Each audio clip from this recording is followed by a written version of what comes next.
Morning, dear student. Our today's topic is sand dunes. As you all know, Thar includes the arid portion of western India and eastern West Pakistan. The desert is the southeastern extension of the Iranian desert region. It lies between ancient Aravalli mountain to west Indus river and ancient Aravalli mountains और Indus regions के बीच में ये हमारा desert फैला हुआ है। और इधर अगर हम साउथ की तरफ जाते हैं तो जो अरेबियन सी है वहाँ से लेके हिमालयन रीजन नॉर्थ की तरफ जो हिमालयन रीजन्स है वहाँ तक एक्सटेंशन है हमारे जो थार डेजर्ट का माना जाता है। What is sand dune now?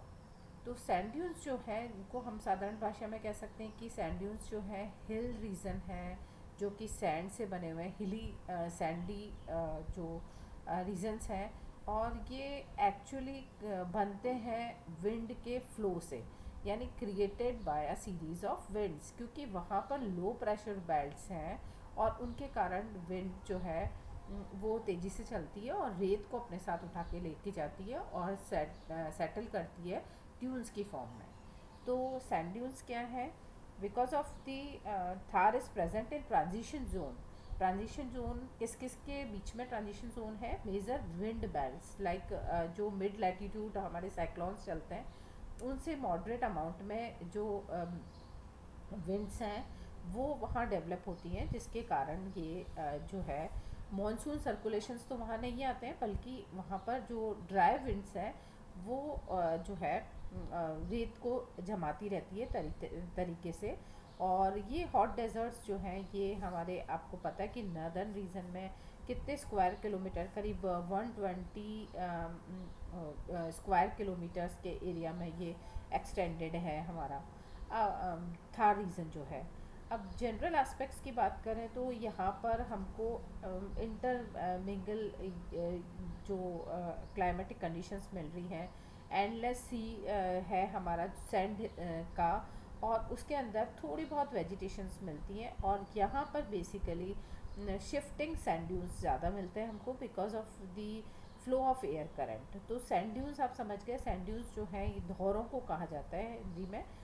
और हमको जो multiplicity of types of sand dunes देखने को मिलते हैं जो कि एक्यूमुलेशन होते हैं एक्चुअली सैंड के, जो कि विंड के डायरेक्शन में आ रही है। और या फिर कोई अगर मान लीजिए कोई वेजिटेशन कवर आ रही है तो वहाँ पर भी सैंड डिपॉजिट हो जाती है।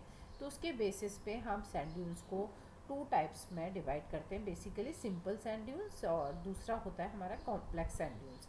सिंपल सैंड ड्यून्स के अंदर साधारण तरीके से अगर हम देखें तो कोई ऑब्स्टिकल आ गया तो सैंड जो है हवा की डायरेक्शन में कोई ऑब्स्टिकल डेवलप हो गया है तो वो क्या होगा, सैंड को वहीं पे रोक देगा और जो सैंड है वहीं डिपॉजिट हो जाएगी। तो ऑब्स्टिकल सैंड ड्यून्स हैं हमारे, बरखान्स हैं, ट्रांसफर सैंड ड्यून्स हैं, लॉन्गिट्यूडनल सैंड ड्यून्स हैं, पैराबोलिक सैंड ड्यून्स हैं। ये सैंड ड्यून्स के टाइप्स हैं। ये सैंड ड्यून्स जो है सारे के सारे डेवलप होते हैं simple type of sand dunes की फॉर्म में, यानी कि सिंपल अगर एक ऑब्स्टिकल आ गया तो एक सैंड ड्यून वहाँ पर डेवलप हो जाएगा। इसी तरह से बरखान, जिनको कि हम बहुत कॉमनली जो है चंद्राकार सैंड ड्यून्स कहते हैं, उस तरह के सैंड ड्यून्स जो है वो भी डेवलप होते हैं। और ये सैंड ड्यून्स जो है ये कॉम्प्लेक्स सैंड ड्यून्स में कन्वर्ट हो जाते हैं, जबकि ये लगातार इसी तरह का प्रोसेस चलता रहता है। How they form? Wind blow by the area picking up sand particles. सब आपको समझ में आया? हवा के साथ में रेत जो है वो उड़ रही है। As the wind loses energy drop and the sand suspended within it.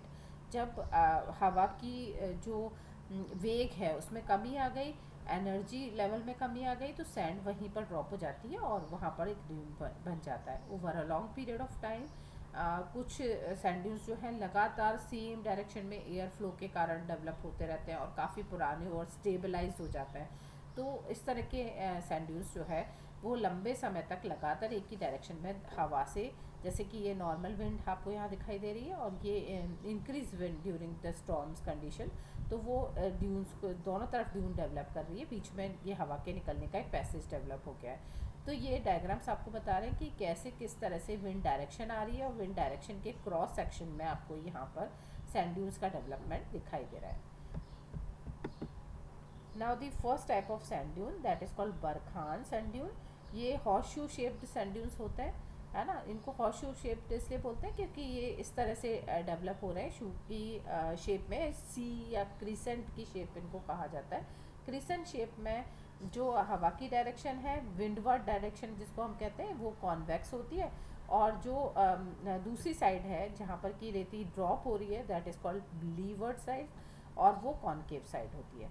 तो क्रिसेंट से शेप के सैंड ड्यून्स जो हैं ये यूनिडायरेक्शनल यूनिफॉर्म मॉडरेट वेलोसिटी की जब हवा चलती है तब डेवलप होता है। और ये एक्टिव सैंड ड्यून्स होते हैं, जनरली मोबाइल होते हैं, और मतलब इनको ऐसा माना जाता है कि हवा इनको बहा के एक जगह से दूसरी जगह पर ले जाती है। और ये इन सैंड ड्यून्स पर, क्योंकि इनमें ये मोबाइल सैंड ड्यून्स है, तो कहीं भी इनमें स्टेबिलिटी नहीं है, तो वेजिटेशन भी इन पर नहीं डेवलप होती है। तो ऐसे सैंड ड्यून्स जो है इनकी खास बात ये होती है कि जब भी ये डेवलप होते हैं तो चेन ऑफ मतलब chain of sand dunes develop होएगी, यानी कि छोटे छोटे सैंड ड्यून्स डेवलप होते हैं, और वो एकदम पूरे टेरेन पे इस तरह से प्रेजेंट होते हैं, जैसे अभी आपको दिख रहा है छोटे छोटे सैंड ड्यून्स डेवलप हो रहे हैं यहाँ पर। और डायरेक्शन ऑफ विंड हमेशा ऐसे सैंड ड्यून्स के बनाने के लिए फिक्स टाइप की होती है, यानी कि इसी तरह से फिक्स डायरेक्शन में जब हवा चलती है तब ये बरखान सैंड ड्यून्स बनते हैं। Now we come to transverse sand dunes. Transverse sand dunes जो है ये formed in sand cover land, बिल्कुल जहाँ पर रेती बहुत ज़्यादा फैली हुई है लैंड पर, उसमें डेवलप होता है। बहुत ज़्यादा सैंड की इनको रिक्वायरमेंट है, और हमेशा सीरीज़ में डेवलप होते हैं ये। सीरीज़ मतलब कि जहाँ से विंड की डायरेक्शन है, विंड डायरेक्शन के 90 डिग्री एंगल पर ये एकदम पहले तो स्टीप रेती जमेगी, उसके बाद एकदम से ये ड्रॉप होती है, और ये जो है लॉन्ग जेंटल स्लोपिंग को शो करता है। धीरे धीरे धीरे रेती जो है वो गिर रही है। सब पैरेलल टू ईच अदर, एक दूसरे के सब पैरेलल डायरेक्शन में होते हैं, एसिमेट्रिक होते हैं, वेव लाइक अपीयरेंस शो करते हैं, यानी कि अब आपको डायग्राम में भी दिख रहा है वेवी जो अपीयरेंस है वो दिख रही है यहाँ पे। और यहाँ पर भी जनरली क्योंकि रेत बहुत ज़्यादा है, यहाँ पर भी आपको वेजिटेशन नहीं मिलती है। तो ये हमारे ट्रांसफर सैंड ड्यून्स के बारे में आपने जाना। Then longitudinal sand dunes. Longitudinal sand dunes जो है ये बरखान के फ्यूज होने से बनते हैं। एक्चुअली लंबे लंबे जब बरखान्स के आपने देखे थे बहुत सारे बरखान्स एक साथ डेवलप हो रहे थे, जब बरखान्स आपस में मिल जाते हैं तो फिर लॉन्गिट्यूडनल सैंड ड्यून्स डेवलप होते हैं, और इनमें रिजेस होती हैं छोटी छोटी, और एक दूसरे के पैरेलल होते हैं, यानी प्रिवेलिंग विंड की डायरेक्शन में पैरेलल डेवलप होते हैं। और इसमें ये सैंड ड्यून्स जो है स्टेबलाइज्ड हो जाते हैं जनरली, क्योंकि अमाउंट ऑफ सैंड भी इतना नहीं है, और फिर ये एक ही डायरेक्शन में हमेशा विंड की डायरेक्शन में डेवलप होते हैं। तो इनमें खास बात ये होती है कि ये आराम से स्टेबलाइज हो जाते हैं। तो स्टेबलाइज जब हो जाएंगे तो इन पर फिर क्या होगा, कन्वर्जेंट विंड्स के कारण और बिल्कुल लीनियर अपीयरेंस के कारण यहाँ पर वेजिटेशन आराम से डेवलप हो जाती है। ज़्यादा स्टीप नहीं होते, गहरे नहीं होते ये। तो इस तरह के सैंड ड्यून्स जो हैं ये डिस्पोजेबल